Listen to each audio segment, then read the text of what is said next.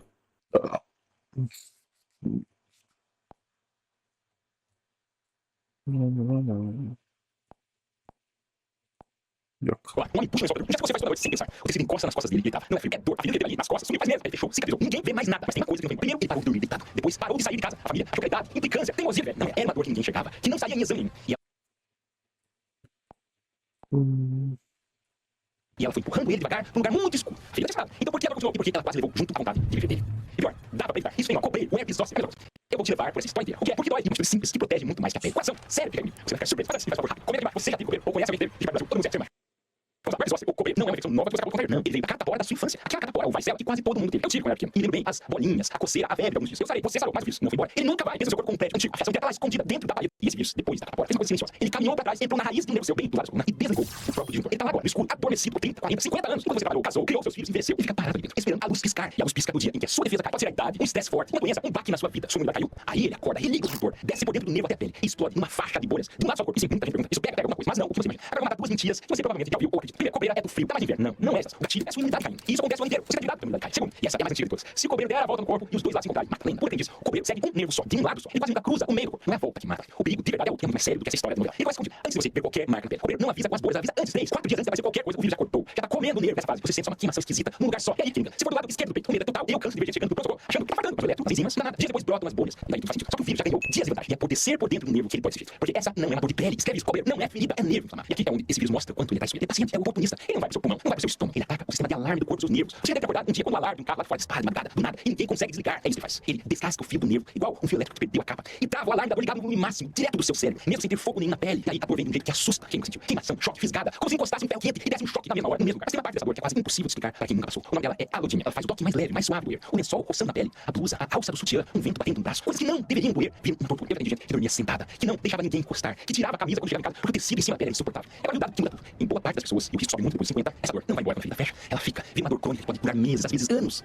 A gente chama de nevralgia pós-herpética. E agora você entende o homem do começo. Não é teimosia, não é frescura. É uma dor real, invisível, sem ferida nenhuma, pra mostrar pra família. Uma dor que rouba o sono e vai devagarzinho empurrando a pessoa pra depressão. É uma das dores mais insuportáveis que a medicina conhece. E ela não aparece em nenhum. Olha, senhora alerta. Se a dor continuar mais de 3 meses depois da ferida sanar, isso tem nome e tem tratamento. Não aceite ouvir qualquer coisa da sua cabeça. Procure médico. Melhor ainda seria procurar médico rápido quando começar a sentir quando vê as bolinhas. Existe uma janela que a gente chama de janela de 72 horas. 3 dias a contar no momento em que as bolhas aparecem. Se você começar o antiviral certo dentro dessas 72 horas, você freia o vírus, encurta a doença e ajuda a reduzir a chance daquela dor invisível virar crônica. O erro é mais ver. A pessoa acha que é alergia, passa uma pomada, espera passar. Quando procura o médico, uma semana depois, as bolhas estão secando. Mas o estrago no nervo já foi feito. E aí, o médico teria curado ele, que não faz o mesmo efeito. Mas a dor crônica não é única. Existem 3 complicações ainda mais graves. E a terceira é que mais preocupa. Primeiro, o olho. Se o copeiro aparece na testa, perto do olho ou na ponta do nariz, acende o alerta. O mesmo nervo que passa por essa região entra no olho. E o vírus pode causar inflamações graves na córnea, na retina e até no nervo óptico. O resultado pode ser devastador. Cicatrizes que embaçam a visão, aumento da pressão ocular, glaucoma, destruição da retina e lesão direta do nervo. Em alguns casos, a perda de visão pode ser rápida e permanente. A pessoa fica cega. Quarta regra. Bolhas de copeiro perto do olho são urgência médica. Não espere. Procura atendimento no mesmo dia. Segundo problema, aquela pergunta ficou pendurada lá atrás. É só se o copeiro pega. Quase todo mundo é aqui. Você não passa copeiro pra ninguém. Mas o líquido das bolhas tem o vírus vivo. Quem nunca teve catapora? Criança, seu neto, alguém com imunidade baixa pode pegar catapora. Você não vai pegar copeiro. Só mais catapora. Por isso, a ferida aberta. Fique longe de bebê, de grávida, de quem está com a defesa mais fraca. O terceiro problema que ninguém te conta. Nas semanas logo depois do copeiro, o risco de infarto e de derrame sobe. Só que verdade, tem estudo mostrando que no mês seguinte a um episódio, o risco de AVC quase dobra.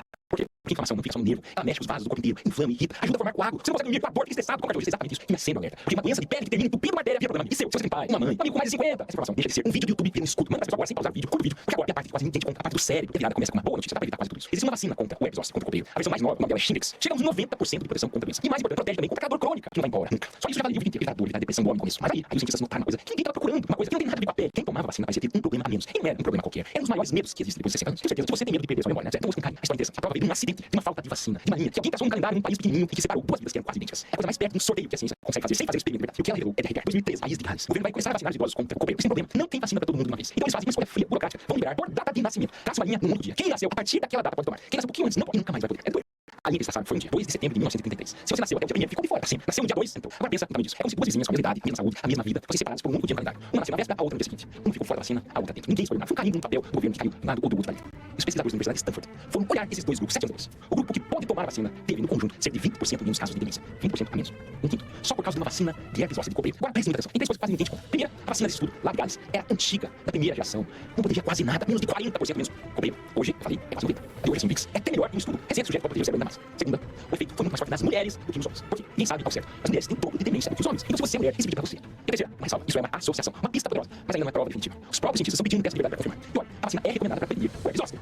Esse resto é um bônus que a ciência ainda está investigando. E não foi sorte num país só. Repetiu lá na Inglaterra e do lado, né, País de Gales. E os efeitos não pararam por aí. Olha o capítulo mais novo, do fim do ano passado, 2025. Entre os idosos que já tinham demência, que foram vacinados, tiveram proteção mais lenta e menos mortes por demência. A vacina pareceu fazer mais do que atrasar a chegada. Pareceu segurar a mão de quem estava na mão. Junta tudo agora. Volta comigo pro começo e olha o tamanho do impacto. A mesma vacina, uma só, parece que era menos demência, parece que era menos infarto, menos derrame, menos dor, menos cegueira, menos estresse. Tem estudo grande com mais de 1 milhão de pessoas, mostrando até 23% menos eventos no coração e na cabeça. E claro, evita a depressão, a escuridão que quase levar o nome do início. Por isso, quando eu olho pra essa vacina, eu não vejo uma doença de pele, eu vejo prevenção de coração, de cérebro, de uma dor que não aparece em nenhum.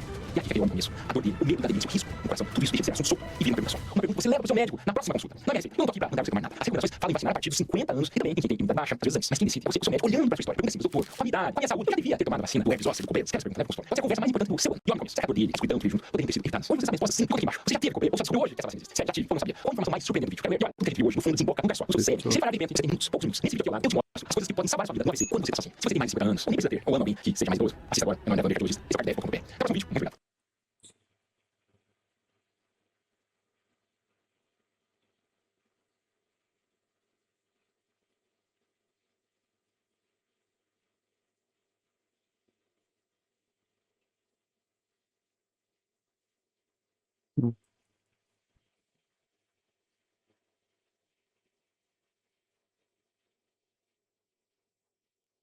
Yes. Never had it, but at the same time, too. Mhm.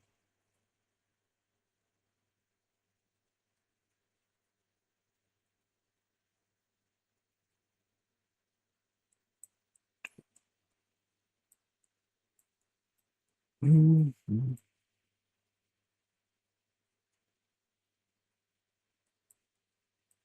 Three years. It's a short amount of time to tell whether or not you are completely healed from it. Maybe so, but maybe not so. 3 years, it's a short span. Yeah. Yuck.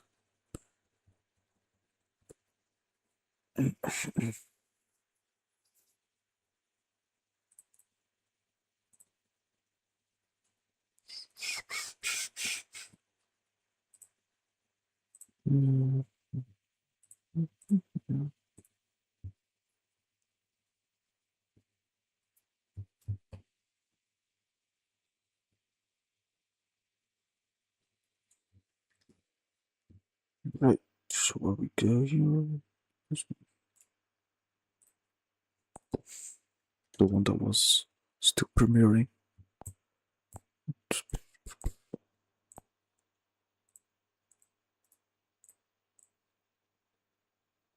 Guilty. It's all evidence with him. Like, this is Supreme Team Blood. I think accused of eating crunchy. Will the accused make their opening statement? My name is Eric Turney, and on in the early hours of Thursday, February 26, 2026, I did not eat an entire crunch. Guilty. He brought the evidence with him. Like, this is Supreme Team Blood. I'm being accused of eating crunchy. Will the accused make their opening statement? My name is Eric Turney, and in the early hours of Thursday, February 26, 2026, I did not eat an entire crunchy jar of peanut butter. So let's I go think. What are the facts? Eric, that's what I really appreciate about you. Even though you are adamant that you do not think you did it, I really don't think I did. You will still say you do not think you did it. There's a chance. Yeah, I mean, like, there's like, I don't know. I don't buy it. What's there to buy? So let's go over the facts. So, like, the easiest way is to just explain the case. Yeah, let's just start from the beginning. So, start from the beginning. We all took a trip to Philadelphia. I was invited to appear on a podcast, and Eric, you were off work. You had vacation. Yeah. I had an extra week of vacation, and so it all kind of worked. Let's make a boys trip out of it. Go to an Airbnb, and also during this time there was a massive blizzard happening in Philadelphia. So I was gone the entire day filming my little silly podcast, and you guys had nothing better to do other than getting piss drunk. That's correct. That is an accurate statement. That's correct. You're right. Let the record show that is the first accurate and fully true sentence. You guys were playing Mario Kart, correct? Yes. Yeah. I will admit to that. We finished the drinks we had at the Airbnb, which is quite a few. Then we decided to order another 30 rack of beers, and those also got deleted within probably about 30 to 45 minutes. Wrapping up my podcast and FaceTiming Dominic, nothing picked up. I FaceTimed Eric, nothing picked up. I was going down the list. I was going to do Justin, then Sam, and Justin picked up. And I was getting a lot of very loud, drunken screams. Justin specifically picked up and said, "What do you want, motherfucker? We're so drunk. I'm so sorry." I was I was FaceTiming everybody to be like, "Hey, I'm done." And I was, we were gonna go out to dinner with the crew of that podcast. And our night was about over already. Though. Yeah. It was gonna be about a 30-minute drive for you guys. And Justin was like, "Dude, I'm so worried about like being a nuisance or like I might be a little too rowdy for you. I'm so sorry. I don't think this is gonna work." I got like an apology text afterwards going like, "I'm so sorry. I think it was too. I think we're too much right now." Yeah, which is fair and accurate. Let's call that Exhibit A. I saw Sam in the FaceTime. That was about it. I did not see Eric. Yeah, you looked at it and then you looked at the screen and then you were like, "Oh." Here's what I learned. When I got home around midnight, Dominic and Justin were hanging out watching nostalgia game shows, the Newlywed Games. I got to say the nostalgia critic, but go on. A bit funnier. But that's correct. We're watching a lot of nostalgia game shows on the trip. Yeah, they were watching. Let the record show that the underlying theme of that trip was in fact 90s or earlier game shows. Right. Like that. Yeah, was a lot. a non-zero. A lot of drinking information around those games. A lot of drinking games surrounding Supermarket Sweep, Family Feud, The Dating Show, Newlywed One. We did try Aliens in the Attic. What was it? Oh, we tried Ancient Aliens at Ancient first, Aliens, yeah. but that one was too hard to keep up with. So you guys weren't doing that. You guys were deciding to play Burial Cart. Correct. Which is the less of the alcoholic things to do between the two. When I got home, Justin and Dominic were awake, and they stated that Sam and Eric had to tap out, go to the bathroom, puke a little bit potentially, go to bed. I did not throw up. He did lay down at that time, but we don't know if he threw up or not. We were 2 soldiers down at this point for sure. Me, Dominic, Justin, we watch a nostalgic early 2000s nostalgic critic, if you will. early 2000s commercial compilation. Watch that, and then we go to bed. We wake up, and we have to get out of this Airbnb. Time to pack up. But, you know, we have time before the checkout is at 11 a.m. So, Dominic, you go to make a peanut butter bagel. Yep, I was gonna have a little breakfast before we get on the road. Yeah, you would if you could. Right. Because you couldn't find the peanut butter. At least the full brooks would be nice. Now, do you remember seeing the peanut butter before going to bed? The night before, I remember Justin made a peanut butter sandwich, and he made one, and I could have sworn he put it back on the counter, the peanut butter. That's Wednesday night, correct? Yeah, Wednesday night. Yeah. And he made a peanut butter sandwich, and he put the peanut butter back, and there was only 10% of the peanut butter gone. And I was like, oh, we have plenty of peanut butter for tomorrow. We can have a peanut butter. I love the idea that this goes on in your head. You look at a giant 64-ounce peanut butter. Well, that'd be great tomorrow morning. No way it's all gonna get eaten. That'll have at least some. Yeah, you were thinking like, surely this will be available. Yeah. So I go to the kitchen, and I remember being on the counter near the coffee pot, and I say, hey Justin, where'd you put the peanut butter? And he goes, I put it back after I made the sandwich. I go, well, it's not there. So I ask. At this point, Eric is up, and Eric, you say, yeah. So the peanut butter was in bed with me when I woke up. That's not quite what I said. I heard a little chatter about Dominic looking for the peanut butter, and I was confused. I was confused because when I woke up this morning, I looked to my right and there's an empty jar of peanut butter next to me, and I had no recollection of eating peanut butter. At no point on this trip did I eat any of the peanut butter. At no point did I make a peanut butter sandwich, peanut butter bagel, nothing. No peanut butter jokes made. At no point. Peanut butter was just something in the kitchen. That's all it was to me. But then I woke up and its empty jar was next to me. That implies you ate 90% of the jar last night. I assumed because I remembered. I was the first one to pass out the night before. I made a judgment call. I'm like, if I stay up longer, I'm just gonna keep drinking. If I keep drinking, I'm just gonna get f***ed up. And I'm like, I'm just going to bed. So I went to bed. No peanut butter. And then I woke up and there's an empty jar of peanut butter. So I just assumed, oh well, the boys were getting rowdy. Maybe like they're like, oh man, soldier down or something. They like threw it at me to try to wake me up. That's what I assumed happened. So I thought nothing of it. There was also a smoking gun, as you stated your case. You said, yeah, there was an empty jar of peanut butter in my bed. So I go in and I see, and there is a dirty plate with a spoon with peanut butter on it next to you. On the nightstand next to my bed, which I did not see when I woke up. I'm not saying it wasn't there when I woke up. I was pretty hungover, but I did not notice that there was a plate with a peanut butter spoon on the nightstand. There was a dirty plate with a peanut butter spoon next to your side of the nightstand. Let's keep in mind, Sam and Eric were sleeping in the same room. That's correct. Yes, we were roomies. Twin beds with one nightstand between, and the nightstand had a dirty spoon and plate on it, which implies that Eric, in a blacked out state, you walked down to the kitchen, saw the peanut butter, grabbed a spoon, and started eating everything. Now, an argument that you've made is that you did not know where the spoons were in this Airbnb. That is true. At no point on this trip did I use a spoon. I didn't know where they were. My argument is it's a fucking kitchen. You're gonna find the spoons. Yeah, I mean, like if I needed to find the spoons, I would exactly where you would think they would be. I wouldn't have even thought to ask. I would have just opened like the 3 cupboards. Yeah, I think found anyone's kitchen and find a spoon in 2 drawers. I think Justin told us before you came here. He said, "Bullshit. If you had a tub of ice cream, you'd find the spoons. You'd hunt them down." Exactly. If you were that going to eat a whole jar of peanut butter, you'd have found a damn spoon to eat it. That doesn't stop you. I think that's the least convincing argument is the spoon. No, I'm not saying it's a good argument. It factors. I'm just saying because again, like it's a small roadblock though. Because I remember everything else from that night. So like, if I ate that whole jar of peanut butter, that's proof that I blacked out. And like, if I'm blacked out, am I gonna be thinking about like, oh well, where would spoons be? No, I'm just gonna think, oh, where are the spoons? I don't know. Think about this too. Before I passed out, we were talking about making frozen pizzas. And they did make frozen pizzas. And they did. They made frozen pizzas, and there were some leftover pizzas on the kitchen counter. I made a conscious decision to pass out before pizza. If I woke up blackout drunk, hungry as shit, I knew we were making pizza. Now I do believe the pizzas were on the further side of the counter. Yeah, peanut butter when you walked down the stairs. So I do believe the peanut butter was the first thing you saw for sure. So Eric comes down the stairs in a drunken state, and the first thing that would have been seen was the jar of peanut butter immediately in front. Does drunken Eric know to go this way? Does he remember pizzas? Yeah. Well, I mean, it wasn't exactly a difficult kitchen layout to remember, and if I knew pizza was. But you walk down and you immediately see a giant glistening jar of peanut butter. If I had to hunt through drawers to find spoons, why wouldn't I have just hunted through the tops of tables to find pizza? And also to the spoon theory, we had a spoon out the entire week next to the coffee pot, which is also right next to the peanut butter. Yeah. So he might not have even reached into a drawer to get the spoon. He could have just taken the spoon that we've used to mix the coffee. And the plate was not a clean plate. It looked like an old pizza plate. It did. There was definitely crumbs on it. I think the theory is Eric grabbed the spoon used for coffee, grabbed a dirty plate. You were eating all the peanut butter with that spoon, and then you were like, oh, I'm done. Grab the dirty plate and just set it down. How would I have gotten a crumb-covered dirty plate up the stairs that drunk? Yeah, he did the peanut butter. I mean, it's just a paper plate. He did eat the peanut butter drunk in bed. Like he is sleeping with it at the end of the day. I think there was a chance that he ate everything in the kitchen. And he could have had some pizza. Just remember, like you could have had a slice of pizza. Waking up in the morning, there was still about half the pizza left. It was just me and Justin that had pizza. We made 2 of them. He grabbed a slice on a plate and grabbed the rest of the peanut butter jar. Moseyed off to bed, ate pizza, went work on the peanut butter. When he gets quiet, that's when he sees the walls. I can believe it. Hypothetically, I'm blackout drunk. I'm just going to town on a jar of peanut butter. You don't remember what you did when you're blackout. Right. You can do a lot when you're blackout drunk. But you can function. You just don't remember it. When I woke up, I did not have the taste of peanut butter in my mouth. It was crunchy peanut butter. And you don't like crunchy peanut butter. I don't like crunchy peanut butter. I like creamy peanut butter. Your girlfriend's allergic to peanut butter, correct? Okay. Which implies on this trip, But it is a funny idea that like we've mentioned that like because your girlfriend is allergic to damn near anything under the sun. Yeah. That it's kind of funny that when we're all out together mentioning like Eric, shrimp time. It's shrimp night. Girlfriend's not here. You can have shrimp. Hey, you can have peanut butter shrimp. Eric, peanut butter shrimp. It would kill her. But that's kind of the thing, don't you think? Like you're all by yourself on this trip. You see peanut butter and you kind of go in a blacked out state. I'm not able to do this any other time. Can't do this back home. Ain't that a treat? Yeah. So you kind of thought like might as well eat the whole jar. I'm not buying it. I'm not buying it. It was a big jar of peanut butter. As I'm being accused of, if I'm eating the whole thing in bed while blackout drunk,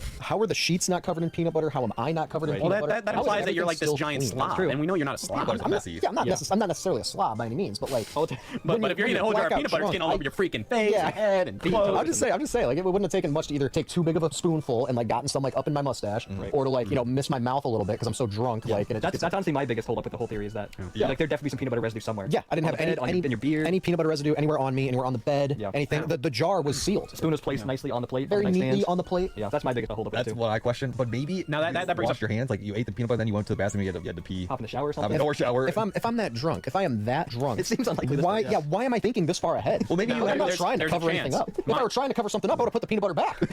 Maybe because you got so much peanut butter all over you that you're like, I need a shower. If I had something to hide, I don't think you're trying to hide anything. I would have. I think you just wanted peanut butter. I think you would have owned it for sure if you did it for sure. Yeah, exactly. Like I do silly things sometimes. I do stupid things sometimes. No, just silly. I do silly things sometimes. Thank you. Yeah, you're not stupid. And particularly when it comes to food, I have this seeming gaping black hole that I can summon whenever I want. You're a foodie. And when it comes to food, you can plow down some crazy. Unrelated to the peanut butter. This was years. This was years ago. This was years ago. I got really drunk and I ate an entire jar of pickles, juice and all. Like the pickle jar was completely empty. But here's the kicker: was not a gigantic size one. And I remember the whole thing.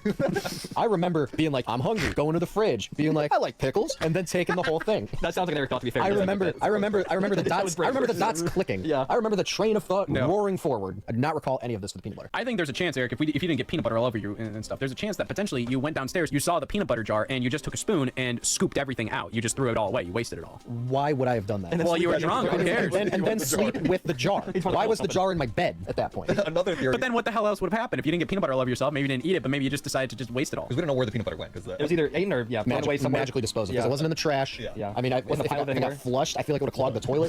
Peanut butter's not exactly chunky peanut butter. Chunky peanut butter in particular. Right. It's not chunky peanut butter in the toilet. That doesn't flush. That's drain. Sticking. So it was consumed or that's the least convincing. No, that's the least convincing thing I think. Like the whole peanut butter under the bed theory. It's just a crackpot theory being put out there by mainstream scientists with their agenda. Here's the thing. Now we did ask Hannah about like, hey, like, is this something Eric would do? And she said this is something Eric would do. She gave it 100% confidence, which none of us even believe. Hannah wasn't even here, and she was fully convinced on it. We put it in the group chat like, hey, what's everybody think? Did Eric eat this peanut butter? And she responded just, oh, absolutely. That is absolutely something he would do. Yeah. He said you still wake up hungry as well. Yeah, because that's another point. When I woke up, I was hungry. You did eat breakfast as well. And if I ate, Dominic, what we calculated, 64-ounce jar of peanut butter was calorie-wise, like 58,000?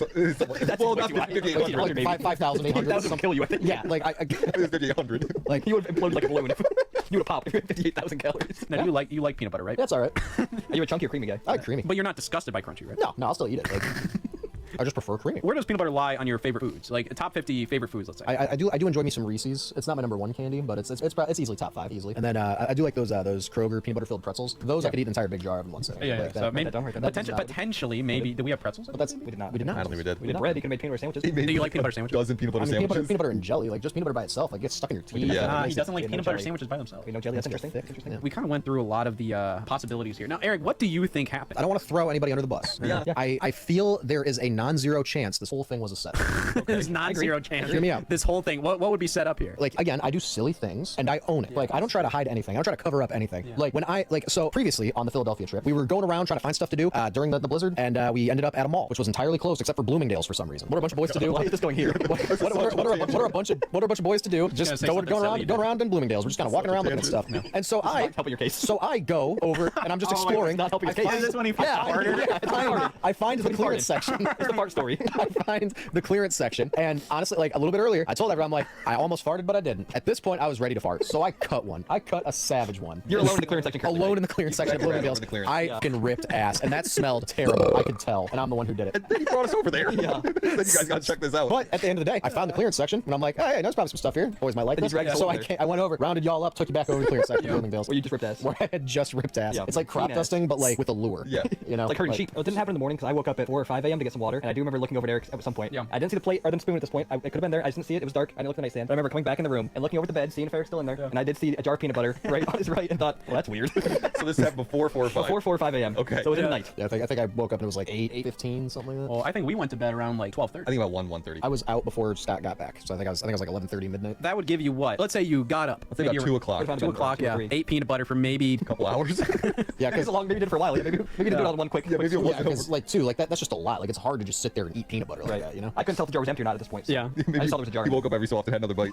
I think potentially maybe we should have another eyewitness come in here. Justin, you were on this trip with everybody. I was. It was a great time. I didn't do a whole lot of work. The only work I did was Burial Cart. I think it's completely in the realm of possibility, especially looking at him right now. Just kind of doing it for fun. I have some couple questions. Like I definitely feel like you would have chosen the pizza over the peanut butter. I absolutely would have chosen pizza over peanut butter. Yeah, I think he would for sure, but I just think he immediately saw the peanut butter. I think as much as Eric is a black hole of food, I do think he would taste some peanut butter. You got a beard and like a mustache. You're gonna like it's gonna get up in there. The biggest thing that throws me off from him eating it is that he woke up clean. Maybe it wiped off onto the bed sheets and he never noticed. It's possible. Yeah, I mean, like, where would I be wiping? Yeah, like, what am I like? Am I like pulling the covers up and then rubbing it like where my feet are so nobody will see it? Like, again, it sounds like I'm trying to cover my tracks. If I was trying to cover my tracks, I wouldn't have left the peanut butter in my bed. I don't think you were trying to cover your tracks. I think you were just really messy, and a drunk Eric is going, well, I'm messy. You gotta clean up. We gotta rub it down by our feet. I think it's a possibility you did it because you thought, like, in a drunken state, you woke up and you're like, I'm gonna eat this because the boys are gonna think it's funny.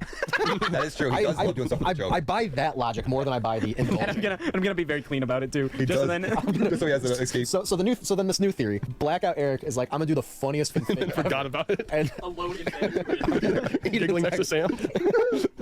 Yeah, like I kind of enjoy that theory. I don't think I did it though. The only evidence really is just the location of the peanut butter plate and spoon. Yeah, that's the only. And the peanut butter jar, and the fact that you like to do silly things. I have this track record of doing silly things. Eating an entire jar of pickles So when if you're somebody drunk. else, maybe on this couch, maybe behind the camera, either intentionally or was just like, "Yeah, I'll have a spoonful or something," then accidentally ate the whole thing. What if Dominic wants to use this tomorrow? I know. I'll put my plate, spoon, and jar next to Eric. So you're saying you're framed. You get all the shit. So that way I get put in the hot seat for eating my peanut butter. Basically since it happened. I could see that actually. And also in your defense, you guys also brought up about how the lid was back on the jar. Yeah. In bed. I don't see you slamming a jar of peanut butter and then putting the lid back on. Yeah, gently, In delicately. general, or only while he's drunk? In general. Look at that. He's eating peanut butter right now. Do you see any of it getting on his beard? I'm stone cold sober, and this is creamy.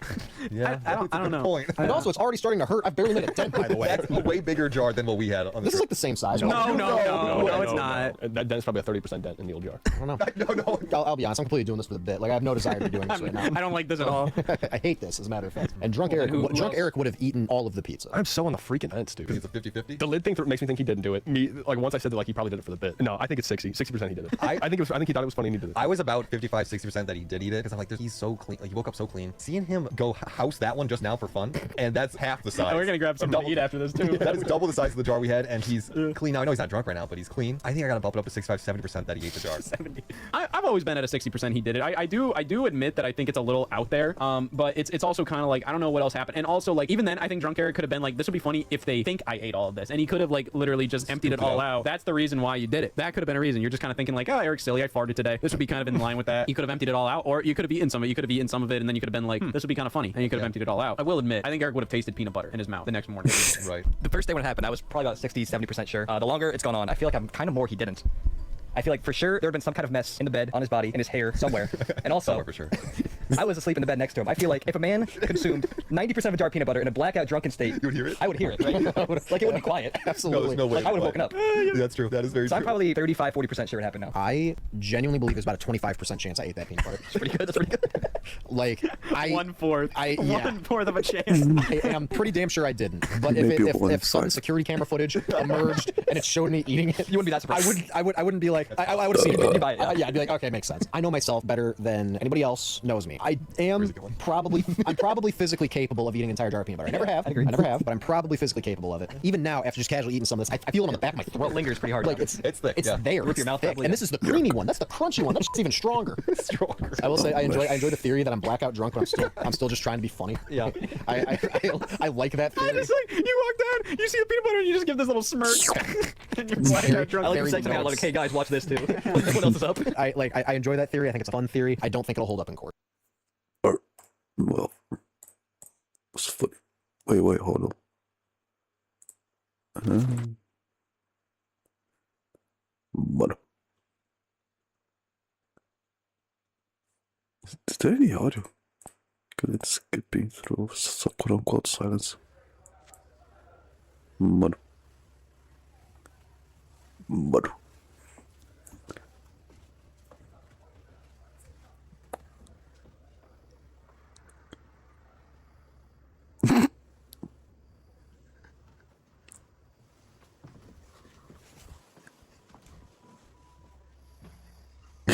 God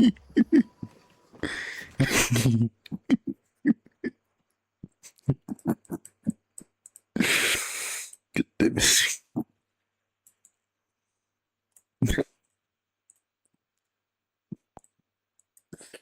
Oh, what a mess. Content farming, as it is. Yeah.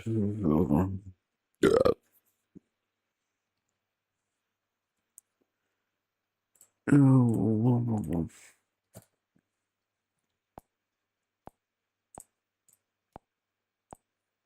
Rockstar has revealed the official cover art for GTA 6, shown off some fresh new Vice City footage, and most importantly, finally confirmed June 25th as the day when normally I'd do my thing and tell you not to pre-order, but what am I going to try to stop a tsunami by explaining how the messed up system by being manipulated, acting against their own self-interest? I'm Cooked, but nice to meet you, Cooked. I'm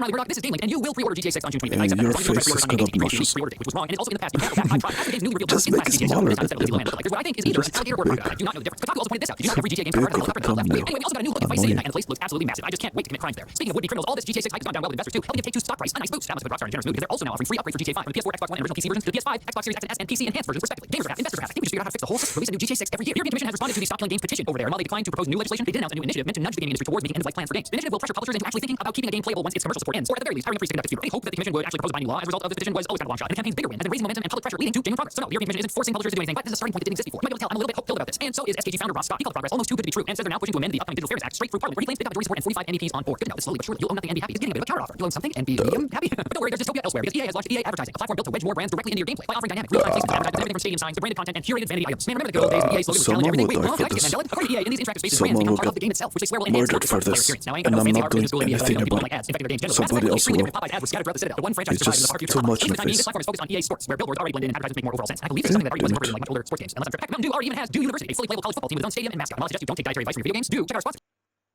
According to Google, the fastest car across all Grand Theft Auto games is GTA Online's Bravado Banshee GTS with the How Special Works upgrade. Well, quick, they're faster than that. Xbox exclusives are being sent out to die, according to analyst Reese Elliott, suggesting exclusives no longer meaningfully sell Xbox hardware and function more as symbolic releases, which is especially true after Microsoft said if you buy an Xbox, you get it on PC too. So why is anyone buying Xbox? Still, Xbox CSO Matthew Ball tweeted out Xbox's desire to continue producing exclusives. Speaking of things possibly being sent out to die, we know that Xbox Internal Studios, Ninja Theory, Compulsion Games, and Double Fine are in trouble. But Bloomberg's Jason Schreier has suggested more Xbox studios could be in danger, and that there are concerns of an impending bloodbath. Like CEOs love bloodbaths to give their skin that youthful glow. Sony's DualSense controller can finally give PC players full haptic feedback wirelessly over Bluetooth, thanks to a beta update for the DSX app on Steam. Along with the feature removes the need for USB cable if you want the rumblies. No, it comes from a third-party developer rather than Sony itself. Come on, Sony, take a break from making third-person action games and mismanaging Bungie, and help my hands feel funny. Bloodborne has famously never gotten an enhanced version for PS5, but a modern named Christina has done the work. On her exploitable PS5, she got the game running at native 4K and smooth 30 FPS, or 1440p and 60 to 70 FPS, with 120 Hz and variable refresh rate. Dang, Christina, what you doing later? She basically tricked the game into using the PS5's extra RAM and overclocked the CPU and GPU to stay at max frequency, which is not a feature Sony has implemented. They don't know about compute. Unfortunately, this only works on consoles that haven't been upgraded since 2022. So despite Sony being able to easily replicate this for everyone, turns out they do know computers, but they just enjoy us suffering more. And Game Studio Midrocket is promoting the Dave the Diver in the Jungle DLC with a live-action short film produced by The Asylum, the film studio behind Sharknado and Methgate. But are we sure it's not a crocodile? The over-the-top trailer mixes goofy monster movie energy with the game's playful vibe as part of the launch push, and I think this should help push the industry towards bringing back more games with full-motion video. Her story was nice, but it didn't have any mutant sharks or gators in it. Remember Red Alert 3? I'll tell you there'll be a Red Alert going off around here if you're not back next Thursday for more game news. Now I'm gonna go sit beside my computer and wait for June 25th to roll around and point at everyone in the office pre-ordering and say, no, stop it.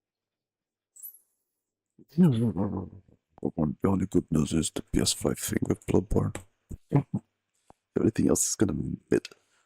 Bad. Whatever, mid. Maybe whatever. App is just probably up fully unlocked at this point. But well.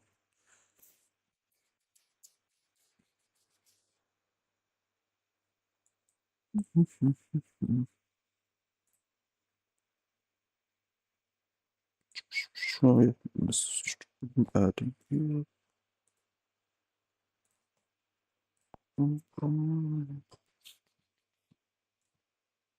Yep.